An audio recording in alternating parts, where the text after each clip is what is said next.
Na série anterior, vimos como certas plantas aumentam a produção da horta de formas que ninguém espera sem adubo comprado, sem produto externo, apenas com a inteligência que a natureza já colocou nelas. Hoje começa uma nova série aqui no canal chamada Adubo Infinito, e ela vai mais fundo ainda nesse raciocínio, porque existem plantas que produzem sem pedir nada e que, se você entender o segredo delas, mudam completamente a forma como você cuida do seu espaço verde. O que você faria se soubesse que há plantas no seu quintal, ou que poderiam estar, que crescem, florescem, frutificam e se reproduzem sem pedir adubo, sem precisar de produto nenhum, sem exigir da sua parte quase nenhum esforço? A maioria das pessoas nunca parou para pensar nisso, porque aprendeu que planta precisa de cuidado constante, que solo precisa de correção frequente, que sem insumo não há produção. Mas essa crença foi construída por uma agricultura que depende de vender produtos, não por quem realmente entende como a vida vegetal funciona. Neste primeiro vídeo da série Adubo Infinito, vamos conhecer 10 plantas que provam o contrário. Algumas produzem alimento, outras embelezam o espaço. Todas elas trabalham sozinhas, em silêncio, sem pedir nada, além de uma chance de existir no lugar certo. E ao entender o que elas fazem, você vai começar a ver o seu quintal com outros olhos. A banana é uma das plantas mais generosas que existem no mundo tropical. Quem cresceu no interior brasileiro provavelmente tem a memória de um bananal ao fundo do quintal, sempre verde, sempre produzindo, sem que ninguém precisasse fazer praticamente nada por ele além de colher. Não havia adubação mensal, não havia pulverização semanal, não havia manejo complicado. A bananeira crescia, produzia, jogava folhas no chão e recomeçava. Era um ciclo perfeito e autossuficiente que as gerações mais novas, infelizmente, deixaram de observar. A bananeira trabalha sem adubo, porque ela mesma fabrica a cobertura orgânica que precisa. As folhas secas que caem ao redor da planta se decompõem sobre o solo, formando uma manta de matéria orgânica que alimenta as raízes da geração seguinte. O engaço, aquele cacho central após a colheita, também se decompõe rico em potássio e água. E a pseudocaule cortada após a frutificação libera cálcio, magnésio e nitrogênio diretamente no solo ao redor. A bananeira é um sistema fechado de fertilização que se renova a cada ciclo. Na horta integrada, a bananeira tem ainda um papel estrutural de grande valor. Ela cria sombra parcial para as plantas mais baixas ao redor, regula a temperatura e a umidade do microambiente e suas raízes mantêm o solo solto e bem drenado. Plantar folhosas, sensíveis ao calor no círculo de sombra da bananeira, é uma estratégia muito eficiente em regiões de verão intenso, onde a alface e o coentro, por exemplo, sofrem no sol pleno. Aqui, a maioria erra feio sem perceber. Plantar a bananeira isolada, longe de outras plantas, como se fosse apenas uma fruteira. Ela produz muito mais quando está integrada a um sistema, com plantas mais baixas ao redor que cobrem o solo entre os filhos, com compostagem sendo feita embaixo da copa, com a folhagem sendo deixada no chão em vez de ser varrida e descartada. Quanto mais você deixa a bananeira fechar o próprio ciclo, menos ela precisa de você, e mais ela produz. Os filhos da bananeira, os brotos que surgem ao redor da planta-mãe, são mudas prontas que você não precisa comprar. Retire os filhos com pelo menos 50 centímetros de altura, replante em outro canto do quintal ou ofereça para os vizinhos. Com essa multiplicação gratuita e contínua, um único pé de banana pode abastecer toda uma vizinhança ao longo dos anos. É a generosidade da natureza funcionando sem custo algum para quem sabe aproveitá-la. A mandioca é a planta da resistência brasileira. Ela cresceu nos quintais mais pobres e nos solos mais difíceis do país durante séculos, alimentando famílias inteiras sem exigir absolutamente nada, além de espaço e sol. Nos períodos de seca severa do Nordeste, quando tudo ao redor secava e morria, a mandioca ficava ali, com suas folhas em forma de mão aberta, esperando a chuva voltar. É uma planta que parece ter feito um acordo com as condições adversas. Quanto pior o ambiente, mais ela se concentra em sobreviver e produzir.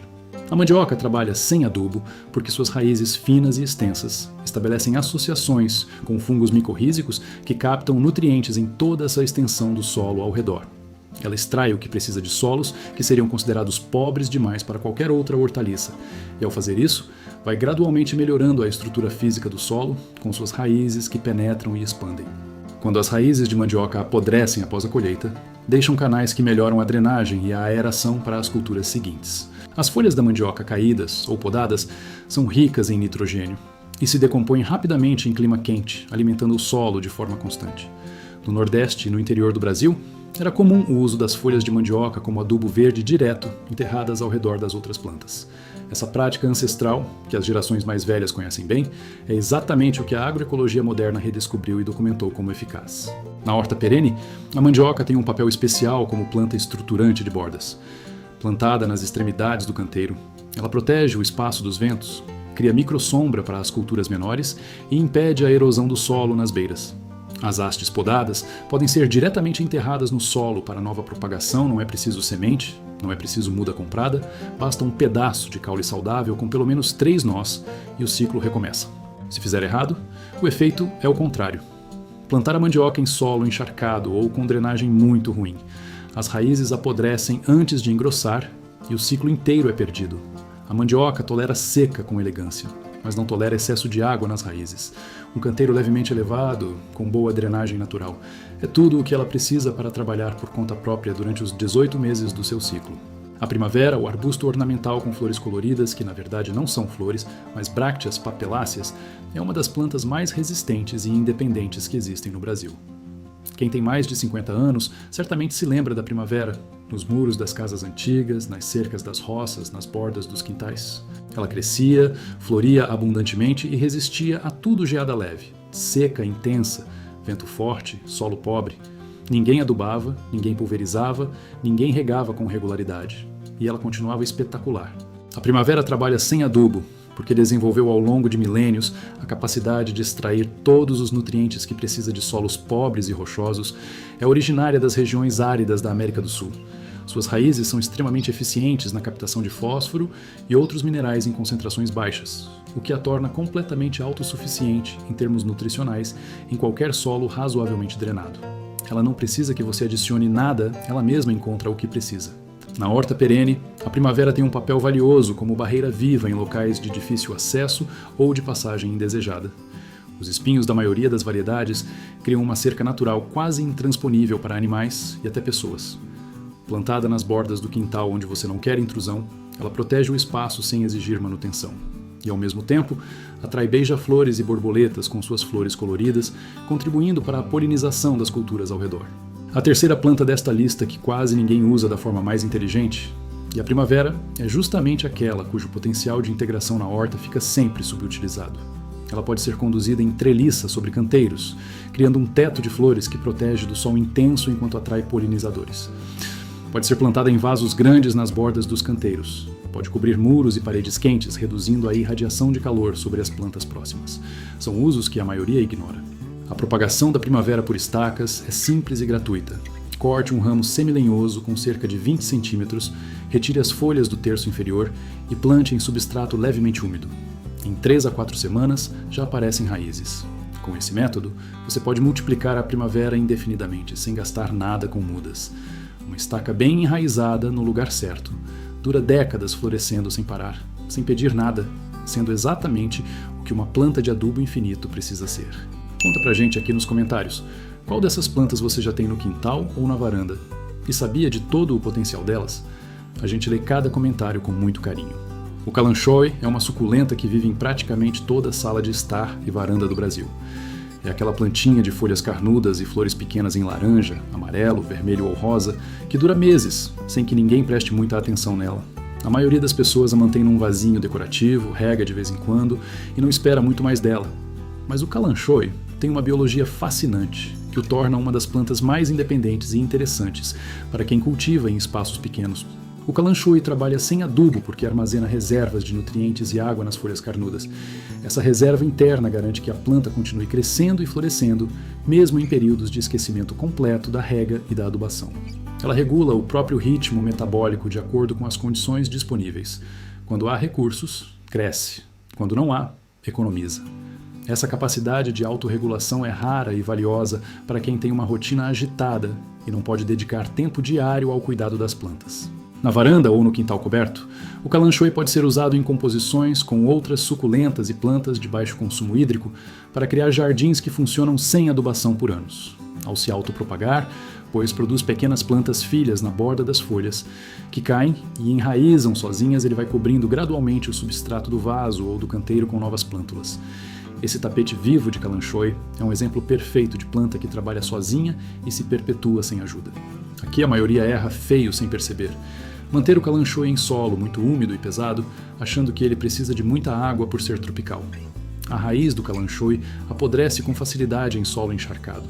Ele prefere substrato leve, com boa drenagem, e regas espaçadas a cada 10 a 15 dias no inverno, a cada 7 dias no verão. Essa simplicidade de manejo é exatamente o que faz dele uma planta de adubo infinito. Menos intervenção, mais resultado. As flores do Kalanchoe duram semanas e voltam com facilidade após um período de repouso. Para estimular uma nova florada, coloque a planta num local com noites mais longas e escuras, por cerca de 4 semanas, um canto do quintal, ou um armário no fim do dia por algumas horas. Depois desse período de indução, leve de volta à luz e aguarde as flores. É o único truque que essa planta pede, e que não envolve nenhum produto, apenas o ciclo natural da luz. A coroa de Cristo é uma planta que as gerações mais antigas conhecem muito bem. Nos quintais de interior, era comum ver suas hastes espinhosas cobertas de flores vermelhas ou cor-de-rosa subindo pelos muros e cercas, florescendo quase o ano inteiro sem que ninguém fizesse nada por ela. Chuva ou seca, sol ou nublado, ela continuava ali, firme, florida, resistente. Para quem cresceu vendo essa cena, é impossível não sentir uma nostalgia afetiva ao reencontrar a coroa de Cristo num jardim contemporâneo. A coroa de Cristo é uma suculenta que armazena água e nutrientes no caule espesso e suculento. Essa reserva permite que ela sobreviva a períodos prolongados de seca sem nenhum prejuízo aparente.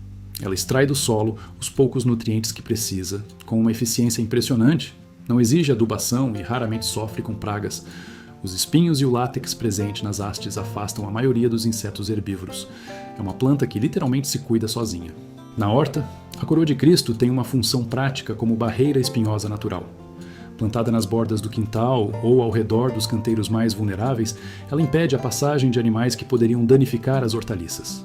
Cachorros, gatos e outros animais aprendem rapidamente a respeitar uma cerca de coroa de Cristo. E, diferente de uma cerca artificial, essa barreira floresce e embeleza o espaço ao mesmo tempo em que protege. O látex da coroa de Cristo merece uma atenção especial. Ele é irritante para olhos e pele sensível, especialmente em crianças. Ao fazer podas ou manuseios, use luvas e evite o contato do látex com a face. Essa precaução simples é tudo o que a planta exige em termos de cuidado especial. No restante, ela dispensa completamente sua atenção e floresce em agradecimento por esse respeito. A propagação da coroa de Cristo é feita por estacas semilenhosas. Corte um ramo com cerca de 15 centímetros. Deixe o corte secar à sombra por 2 dias para que o látex seque e não cause apodrecimento. Então plante em substrato arenoso e seco. Rega mínima nas primeiras semanas.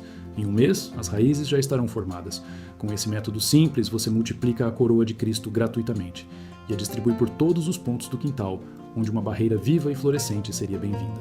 O 11 horas tem esse nome encantador, porque suas flores se abrem exatamente quando o sol está mais alto, e fecham no fim da tarde um relógio biológico preciso que fascina quem o observa pela primeira vez. É uma planta rasteira, de flores brilhantes em tons de rosa, laranja, amarelo e branco, que cobre o solo com um tapete colorido deslumbrante sem precisar de absolutamente nada além de um canteiro bem drenado e luz solar abundante. O 11 horas trabalha sem adubo porque é nativa de regiões semiáridas da América do Sul, onde os solos são pobres e a chuva é irregular. Ao longo de milhões de anos, ela desenvolveu a capacidade de sobreviver e florescer em condições que matariam a maioria das plantas. Suas raízes finas e eficientes captam os poucos nutrientes disponíveis com maestria, e as folhas carnudas armazenam água para os períodos secos. É uma planta que não conhece a palavra dependência. Na horta, o 11 horas tem um papel específico e valioso como cobertura de solo em áreas expostas ao sol pleno, onde outras plantas têm dificuldade de se estabelecer.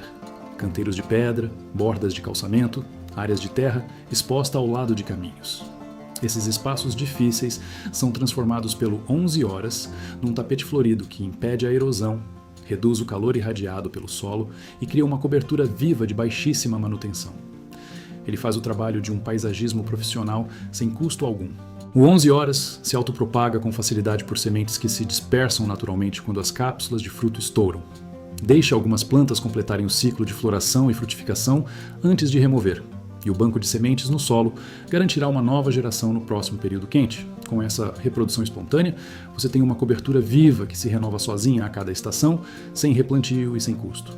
Um detalhe importante para quem tem animais domésticos. O 11 horas é tóxico se ingerido em grande quantidade por cães e gatos. Em quintais com animais que comem plantas, posicione-o em áreas de acesso controlado. Para quintais sem animais ou com animais que não têm esse hábito, esse cuidado não é necessário. Com o posicionamento correto, o 11 horas entrega beleza, cobertura de solo e autorreprodução de forma completamente autônoma.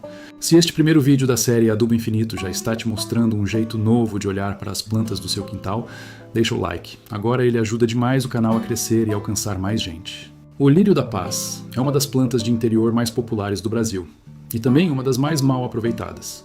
A maioria das pessoas o mantém num vaso na sala, rega de vez em quando e fica feliz quando ele floresce com aquelas hastes brancas elegantes.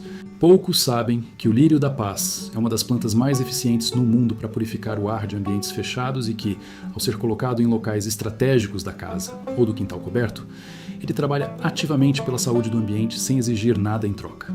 O lírio da paz absorve compostos orgânicos voláteis do ar, incluindo formaldeído, benzeno e amônia, através das folhas, e os transforma em nutrientes para si mesmo através das bactérias associadas às suas raízes. Essa capacidade de biorremediação do ar o torna uma planta de trabalho invisível, mas real. Ele está literalmente limpando o ambiente ao redor enquanto cresce. Para quem mora em cidade grande, ter lírios da paz em casa é como ter um purificador de ar vivo e gratuito.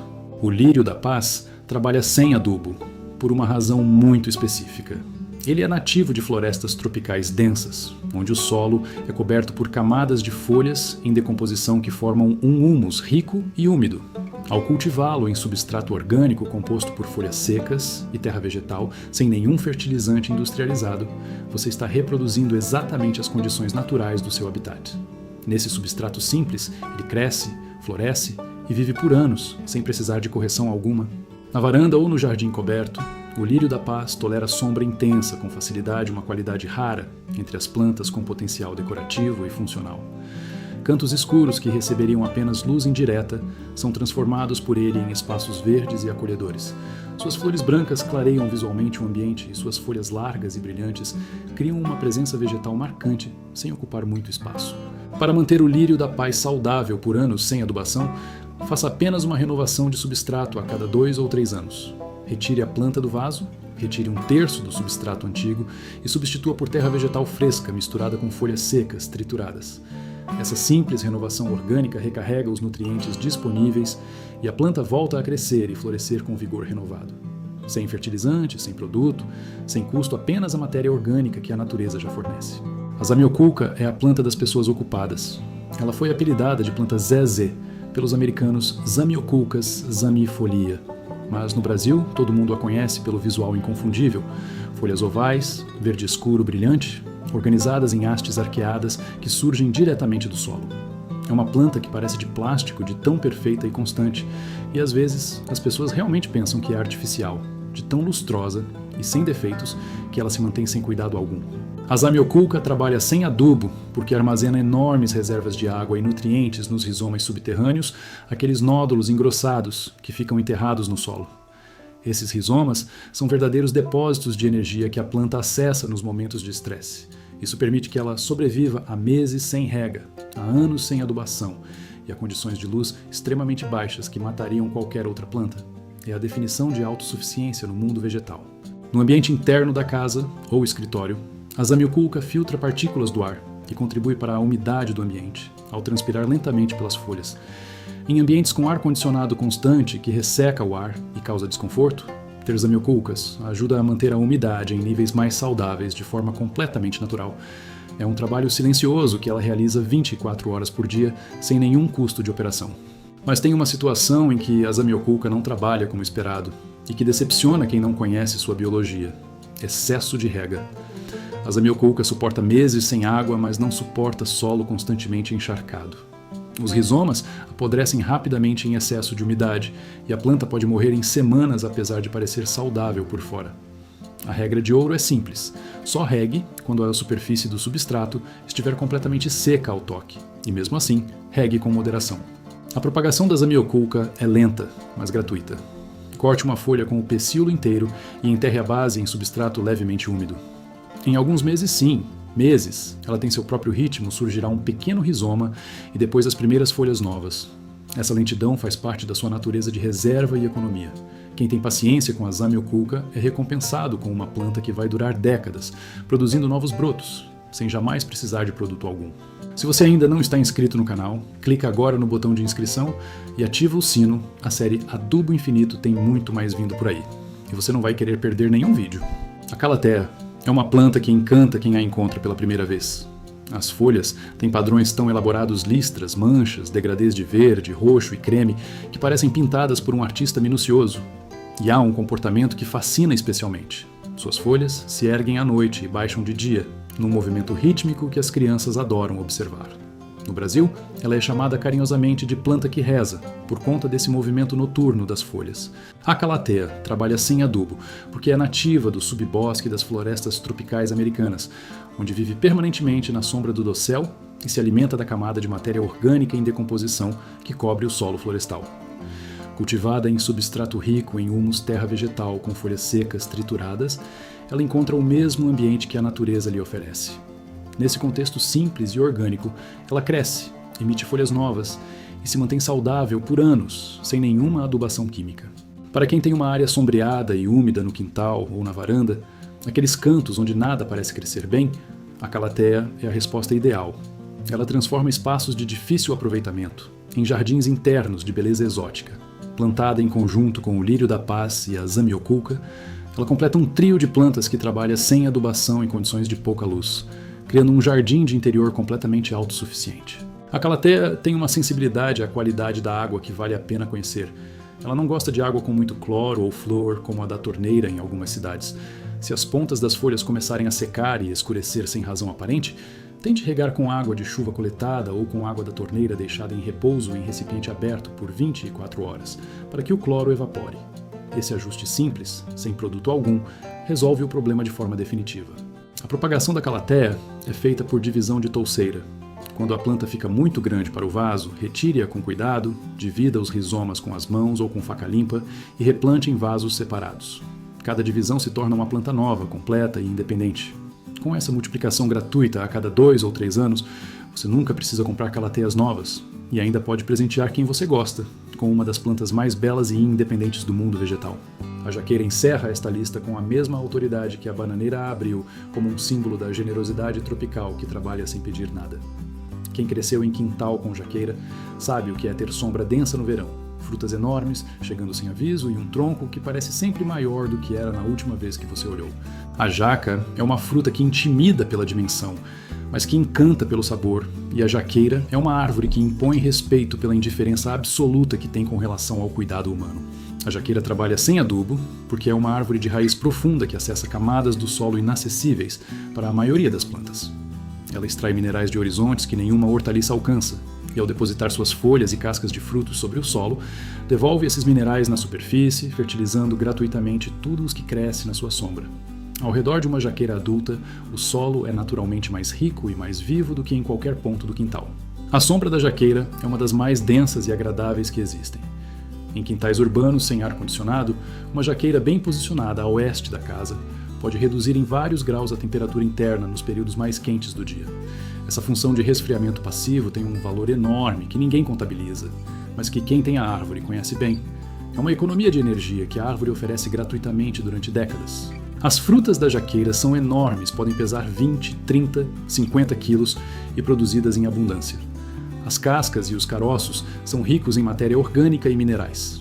Compostados ao redor da própria árvore ou nos canteiros da horta, eles formam um adubo de altíssima qualidade. O que parece resíduo do consumo da jaca é, na verdade, insumo para o solo. É o ciclo completo funcionando. A árvore produz, você consome, o resíduo volta para a terra alimenta a árvore. Para quem tem espaço no quintal mesmo, um espaço urbano de tamanho médio, uma jaqueira é um dos melhores investimentos de longo prazo que existem. Demora anos para produzir com abundância, mas quando começa, não para mais. Uma jaqueira adulta pode produzir por 100 anos ou mais, gerando frutos, sombra, humus e biodiversidade, sem pedir nenhum adubo, nenhum produto, nenhuma atenção especial. É a planta que mais representa o espírito desta série, Adubo Infinito. 10 plantas, 10 exemplos de vida que trabalha sozinha. A banana e a jaca, que fecham o ciclo de nutrição no próprio quintal. A mandioca, que transforma solos pobres em solos vivos. A primavera e a coroa de Cristo, que florescem décadas sem pedir nada. O 11 horas e o calanchó, que cobrem e colorem sem exigir cuidado. O lírio da paz, a zamioculca e a calatea, que purificam, umidificam e embelezam ambientes com beleza natural e autossuficiência. Cada uma dessas plantas é uma prova viva de que dependência de insumos é uma escolha, não uma necessidade. E este é apenas o começo da série Adubo Infinito. No próximo vídeo, vamos entrar em algo que vai direto ao ponto. Como fazer o seu próprio adubo a partir de plantas comuns do quintal, sem comprar nada, sem esperar meses e sem precisar de equipamento especial. É a virada prática que quem acompanha esta série estava esperando. Não perca!